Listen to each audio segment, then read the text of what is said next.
বন্ধুরা, আশা করি আপনারা সবাই খুব ভালো আছেন। আজ আমি আবার একটা নতুন রেসিপি নিয়ে আপনাদের কাছে চলে এলাম। আজ বানাবো পটল চিকেন। পটল চিকেন করার জন্য আমি 500 পটল 500 আলু ভালো করে ধুয়ে বড় বড় পিস করে কেটে নিয়েছি। পটলটা ছাড়িয়ে নিয়েছি, একটা টমেটো কেটে নিয়েছি, 250 চিকেন নিয়ে নিয়েছি বড় বড় টুকরো করে, আদা রসুন 1 চামচ করে বেটে নিয়েছি, আর একটা বড় পেঁয়াজ কুচিয়ে নিয়েছি। আর পটল চিকেন করার জন্য মশলা আমি একটা প্লেটে সাজিয়ে নিয়েছি। নুন, হলুদ, লঙ্কার গুঁড়ো, জিরের গুঁড়ো পরিমাণ মতো নিয়ে প্লেটে নিয়ে নিয়েছি। গ্যাস অন করে কড়াই বসিয়ে তাতে পরিমাণ মতন সাদা তেল গরম করে পটলটা দিয়ে দিয়েছি। নুন হলুদ পরিমাণ মতন দিয়ে পটলটা লাল করে ভেজে আমি তুলে নেব।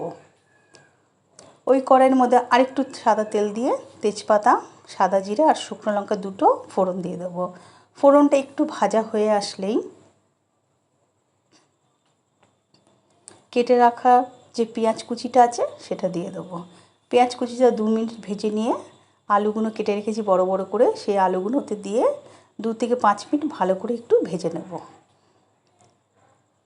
এবারে টমেটোর কাটাটা ওর মধ্যে দিয়ে দেবো। টমেটোটা দিয়ে আরও 2 মিনিট একটু নাড়াচাড়া করে নিয়ে আদা আর রসুন বাটাটা দিয়ে দেবো। রসুন আদা বাটাটা দিয়ে 2 থেকে 4 মিনিট ভালো করে কষিয়ে চিকেনের টুকরোগুলো দিয়ে দেবো। চিকেনের টুকরো দিয়ে যে মশলাগুলো প্লেটে সাজিয়ে রেখেছিলাম সেগুলো সব দিয়ে খুব ভালো করে 5 থেকে 7 মিনিট কষিয়ে নেব। তারপরে ভাজা পটলগুলো দিয়ে দেবো। পটলগুলো দিয়ে 5-6 মিনিট ভালো করে কষিয়ে নিয়ে এইভাবে কষিয়ে নেবেন, দেখবেন তার থেকে তেল ছেড়ে যাবে। এবারে আমি অল্প করে জল দিয়ে দেবো। জল দিয়ে ভালো করে নাড়িয়ে চাড়িয়ে মশলাটা পটলের সাথে চিকেনের সাথে খুব ভালো করে মিশিয়ে দেবো। দিয়ে একটা ঢাকনা দিয়ে দেবো। 5 থেকে 7 মিনিট ঢাকনাটা দিয়ে দেবো। দিয়ে এবার ঢাকনাটা আমি তুলে নিলাম। 7 মিনিট বাদে তুলে নিলাম। এবারে আলু আর পটল প্রায় গা মাখা মাখা হয়ে গেছে। খুব একটা ঝোল আমি কমাবো না। এটা রুটি ভাত সবার সাথে খুব ভালো লাগবে এইভাবে রান্না করলে। একদমই নতুন ধরনের রেসিপি, একবার বাড়িতে ট্রাই করবেন, দারুণ লাগবে খেতে। আর এইভাবে 2 থেকে 4 মিনিট ফুটে যাবে।